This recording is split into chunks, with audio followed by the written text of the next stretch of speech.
बड़े बड़े नेताओं के पुत्रों ने आत्महत्या कर ली जो बड़े बड़े पद पर प्रतिष्ठित थे। आईएएस लोगों ने वीआरएस ले लिया। कहने का अर्थ है कि इसका पद से तो सुख की प्राप्ति नहीं है, होती तो फिर कुछ चाहिए नहीं था, बन गया था आईएएस लड़का ना, तो ये भ्रम भी दूर हो गया।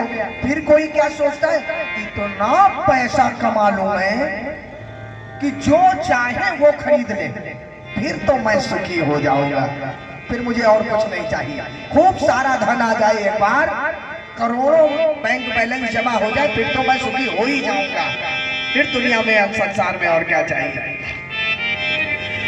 माताओं बंधुओं, एक बात सदैव याद रखिएगा, जितना धन बढ़ेगा ना उतनी चिंता बढ़ेगी, लेकिन ये बात वही समझ सकता है जो अत्यधिक धनवान होगा।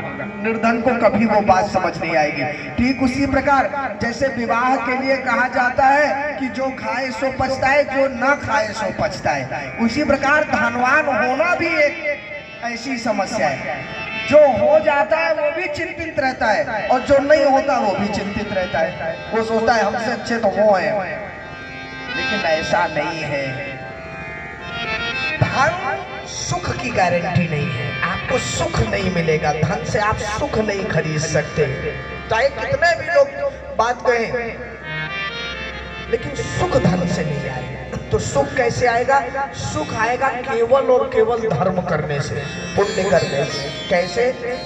कोई आपके दरवाजे पर आए और किसी दिन आप उसको, कोई भूखा आए और उसको आप भोजन करा दीजिए, वो आपको जब दुआएं दे करके निकलेगा दरवाजे से, उस रात्रि में आपको जो चैन की नींद आएगी, जो सुख की अनुभूति होगी कि मैं आज किसी के काम आ पाया। कभी कोई आपसे मदद मांगने आए और आप उसकी मदद कर दे, सहयोग कर दे, जिस दिन वो आपके पास आकर के कहेगा कि भैया आप ना होते तो मेरा उस दिन क्या होता ना, होता है ना। कई ऐसे लोग होते जो कहते भैया उस दिन आपने हमको बचा लिया। कई लोगों की नौकरी बड़े लोग लगवा देते हैं, कई लोगों के लिए घर आदि का सहयोग कर देते हैं, वो जीवन भर उनको धन्यवाद देता है।